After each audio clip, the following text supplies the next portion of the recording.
정성호 법무부 장관이 오늘 청와대와 인사혁신처 등에 사직서를 제출한 것으로 전해졌습니다. 언론 보도에 따르면 정 장관은 사직서에 건강상의 이유와 함께 검찰개혁 관련 주요 입법이 마무리됐다는 점을 사퇴 이유로 밝히고 새로운 형사사법 체계는 새로운 리더십 아래에서 완성되는 것이 바람직하다는 취지의 입장도 담은 것으로 알려졌습니다. 정 장관은 그동안 검찰의 직접 보안수사권 폐지에 우려를 나타내면서도 자신의 사퇴 의사는 보안수사권 문제 이전부터 검토해왔다고 설명해왔습니다. 특히 지난달 국회에서는 새 술은 새 부대에 담아야 한다며 검찰개혁의 큰 틀이 완성된 뒤 물러나겠다는 뜻을 공개적으로 밝혔습니다. 앞서 이재명 대통령은 지난 4일 비공개 국무회의에서 정 장관에게 잘 버티시라고 말한 것으로 알려져 사실상 사의를 만류한 것 아니냐는 해석이 나왔습니다. 다만 사직서 제출이 곧 사퇴 확정을 의미하는 것은 아닙니다. 최종적으로 이 대통령이 사표를 수리할지가 남아있어 대통령의 결정에 관심이 쏠리고 있습니다. 그 전에 우리 김민전 의원님께서 오셨습니다. 운영이랑 같이 그 일정이 겹쳐서 좀 늦게 오신 것 같은데 환영하며 인사 말씀해 주십시오. 네, 안녕하세요. 김민전입니다. 제가 법은 전혀 모릅니다만은 시민의 상식이 법에 반영될 수 있도록 노력하겠습니다. 감사합니다. 예, 환영합니다. 다음 대체 토론 순서입니다. 토론 시간은 5분으로 하겠습니다. 법률안 심사를 위해 정성호 법무부 장관님, 나오셨고, 노경필 법원행정처장님, 나오셨습니다. 손인혁 헌법재판소 사무처장님, 나오셨습니다. 출석해 주셔서 감사드리고요. 대체 토론하실 위원님 계십니까? 대체 토론은 희망하는 위원님으로 받도록 하겠습니다. 박지원 의원님이 제일 먼저 손을 드셨고요. 김승원, 김남희, 박지원, 박은정 의원님, 그리고 주진우, 윤상현, 김민전, 곽규택, 박형수 의원님 이렇게 희망하셨습니다. 우선은 희망한 위원님들 중심으로 순서대로 좀 대체 토론하실 수 있게 준비를 해보도록 하겠습니다. 그러면 우선 박지원 의원님 제일 먼저 손을 드셨으니까 박지원 의원님 대체 토론 해주십시오. 국민의 첨예의 관심사 그리고 국회 출입 기자들의 관심사도 정성호 장관이 사표를 냈느냐 반려하느냐입니다. 그렇기 때문에 우리 지금까지 법사위를 보이콧하던 국민의힘 의원들도 들어오셨어요. 그만큼 정성호 장관의 거취에 대해서 관심이 큰 겁니다. 저도 오늘 아침 방송을 통해서 그래서는 안 된다 거듭 강조를 했는데 지금 장관께서 국회로 들어오시면서 즉 법사위로 들어오시면서 기자들과 일문일답을 한 걸 보니까 일단 안심이 됩니다. 그렇잖아요. 지금 대통령께서는 우리 산업계의 생태계를 바꿔서 1,400억 이건 도대체 감이 안 오는 숫자입니다. 우리 대한민국 예산의 2년분의 세일스를 하고요. 또 브라질로 가셨는데 대통령이 가장 측근인 법무부 장관이 사표를 내서 관심을 자기한테 끌어오는 것은 옳지 않다고 생각합니다.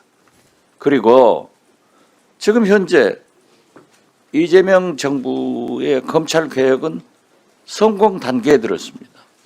이제 10월 3일 중수청, 기소청이 설립하는데 이걸 마무리해야지 사퇴를 한다고 하는 것은 말이 아니다 하고 저도 좀 나쁜 말 했는데 오늘 들어오시면서 대통령이 나와 계시고 외국 나가 계시고 그래서 하지 않겠다 하는 말씀을 한 것을 대단히 환영합니다. 그런데 딱 기자들이 질문을 했는데 이 질문에 대해서는 답변을 하지 않고 법사위로 들어오셨더라고요. 박지원 기자가 질문하는 겁니다. 국민이 질문하는 거예요. 장관께서는 대통령이 귀국하시면은 대통령께 직접 사의 표명을 하실 생각을 가지고 계세요?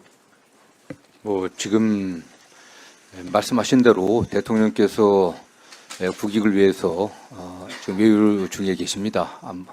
국민들이 아는 대로 많은 또 외국 그 빅테크 기업들과 다양한 또 합의를 해갖고 국가 발전의 새로운 전기를 마련하고 있다고 생각합니다.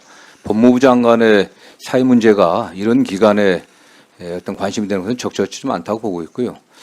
뭐 언론에 저희 거취와 관련된 기사가 나온 것은 저도 상당히 뜻밖입니다. 왜냐하면은 제가 개인적으로는 법무부 장관 취임할 때 가장 큰 과제가 이제 검찰개혁 문제였고 또 법무부 장관이 돼서는 법무부에 들어가 보니까 교정이든지 출입국이든지 범죄방이든지 이런 부분에서 매우 취약한 상황이 있었기 때문에 어느 정도 교대에 올려야겠다는 생각을 가졌습니다.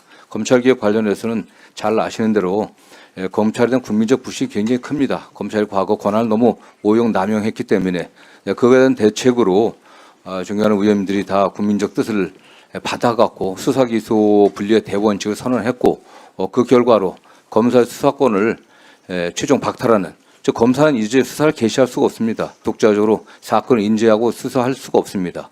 그거에 대한 제도적 장치로 이미 공소청과 중수청이 만들어졌고 10월 2일 날 그걸 출범만 하면 됩니다. 저는 뭐 그로써 검찰 개혁이 한 95%는 달성됐다고 보는데 최근에 와서 이제 보안 수사권 문제가 거론되고 있는 거 아니겠습니까? 이미 정부 안에서는 김민석 전 총리가 보안 수사권 폐지가 정부의 기본적 원칙이라는 걸 선언했습니다. 그렇기 때문에 그에 관련된 제가 법사위에서도 늘 말씀드렸던 것처럼 국민들이 불안하지 않게 피해자 보호에 소홀하지 않게 잘 보완했으면 좋겠다 이런 입장을 밝혔습니다. 저는 뭐 큰 틀에 있어서 검찰 개혁이 대부분 완료됐기 때문에 저 개인적인 생각으로는 이제는 뭐 세수는 세부대에 담아되지 않겠습니까? 이런 생각을 제가 한 총리가 그 보안사건 폐지 발표하기 그 전부터 사실은 생각을 해왔고요. 최근에 와서는 제가 뭐 개인적인 얘기인데 지금 건강 상태가 매우 좋지 않습니다. 제가 뭐 수개월 동안 지금 상당히 심각한 좀 수면 장애가 있고 기타 다른 개인적인 문제이기 때문에 말씀드리기는 좀 곤란한데 그런 측면을 고려해갖고 대통령 주변에 계신 분들하고 많이 의논을 해오던 그런 차였습니다. 네. 여기까지만 말씀드리겠습니다. 제가 천문학적 숫자이기 때문에 저도 헷갈렸는데 1,400조 원이에요. 장관께서도 그걸 예, 1분 더 추가해 주세요. 측근이라고 하는 것은 더 큰 희생을 해야 돼요. 더 큰 희생을.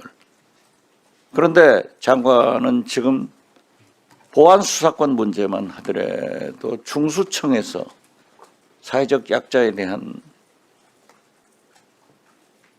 보안 수사를 할 수 있도록 경찰이 할 수 있도록 촘촘히 담아야 됩니다. 그렇잖아요? 그리고 중수청 기소청이 자동적으로 출범하는 게 아니에요. 그렇기 때문에 지금 제가 정 장관하고 늘 얘기해서 그 얘기는 알아요. 충정은 알아요. 그렇지만은 지금 건강이 금년 말까지는 견딜 수 있어요. 죽더라도 대통령을 성공시키고 죽는 그런 자세가 측근한테 필요하다. 그렇죠? 예, 뭐 그러니까 모두 출범시키고 나가세요. 왜냐면 잘 아시는 것처럼 저는 어떻게 보면 젊은 시절부터 대통령과 함께 해왔습니다. 거의 뭐 39년 이상을 늘 가깝게 지내면서 또 정치적 행보를 같이 해왔고 늘 대통령과 뜻을 같이 해왔습니다. 잘 아실 겁니다. 지금도 같은 생각이고요. 다만 큰 틀에 이미 결론은 나 있기 때문에 나머지는 되게 이제 기술적인 문제들이 좀 남아있다고 생각합니다. 그런 면에서 또 새로운 입장도 좀 필요한 게 아니냐는 생각을 하고 있고요. 다만 다행히도 국회에서 존경하는 서영교 위원장님도 또 피해자 보호에 각별한 관심을 갖고 여러 가지 부족한 점들이 또 충분히 많이 지금 논의되고 있기 때문에 저는 뭐 그러한 절차를 통해서 잘 이렇게 완료되리라 저는 생각합니다. 네. 예. 잘 이번에 우리 지역 부가니까 정성호 장관이 꼭 계셔야 됩니다. 해외 노동자에 대해서 목포 사무소 승격도 해주고 출입관리 직원들이 현장으로 출장 와서 이런 것에 대해서 국민이 높이 평가하고 있으니까 건강은 내가 보니까 괜찮아요. 매우 안 좋습니다. 사실. 네. 네, 박지원 의원님의 진단에 따라 건강은 공소청 출범과 중대범죄수사청 출범 그리고 또 약자를 위한 법무부 장관의 역할이 더 필요하다라고 하는 것으로 결론이 난 것으로 하도록 하겠습니다. 다음은 국민의힘의 윤